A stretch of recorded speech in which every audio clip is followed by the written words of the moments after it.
ప్రభునందు ప్రియులారా, ఈ ఉదయకాల సమయంలో ప్రభువు మనకు అనుగ్రహించు వాగ్దానమును మనము చదువుకుందాం.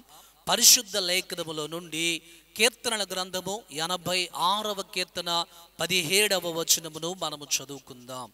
యెహోవా, నీవు సహాయుడవై నన్ను ఆదరించుచున్నావు.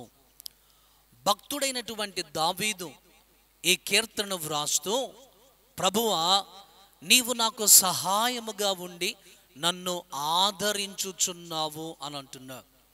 ఈ భూమి మీద బ్రతుకుతున్నటువంటి మనకు కొన్ని సందర్భాలలో మనము అనుకోని సంఘటనలు, కలలో కూడా మనము ఊహించినటువంటి భయంకరమైనటువంటి సంఘటనలు మన జీవితాల్లో జరిగినప్పుడు, కష్టాలను మనము ఎదుర్కొంటూ ఉన్నప్పుడు చాలా నిరాశలో, నిస్పృహలో మనం ఉండిపోతూ ఉంటాం.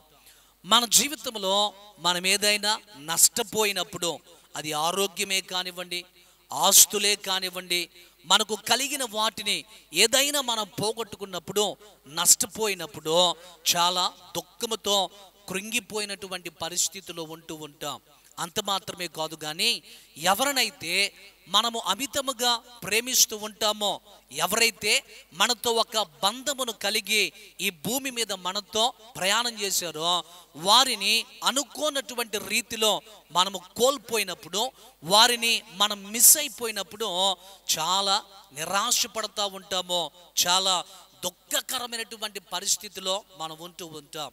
అలాంటి సందర్భాలలో మన కుటుంబ సభ్యులు కానివ్వండి, మన బంధువులు, మన స్నేహితులు, మన అభిమానులు కొంతమంది వచ్చి ఆదరణకరమైనటువంటి మాటలు మనకు తెలియజేస్తూ ఉంటారు.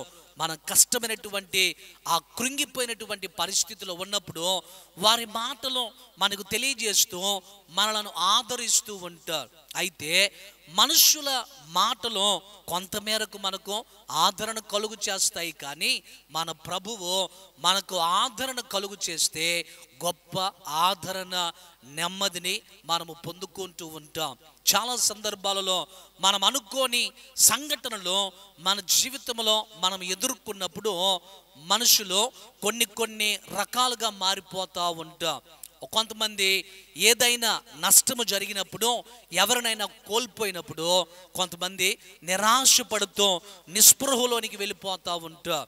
మరి కొంతమంది అయితే ప్రభువును నిందిస్తూ ఉంటారు. ఎందుకు ఇలా జరిగింది, నా పక్షమున ఎందుకు నీవు ఉండలేదు అని ప్రభువుని నిందించేటువంటి వారు కొంతమంది ఉంటారు. అయితే కొంతమంది వారి జీవితంలో నష్టము జరిగినా కానీ, వారి జీవితంలో అన్నీ కోల్పోయినప్పటికీ ప్రభువుని నిందించకుండా, నిరాశ పడకుండా, తీవ్రమైనటువంటి ఒత్తిడిలోనికి వెళ్లకుండా ప్రభు యొక్క సహాయం కొరకు, అనగా ఆదరణ కొరకు కనిపెడుతూ ఉంటారు.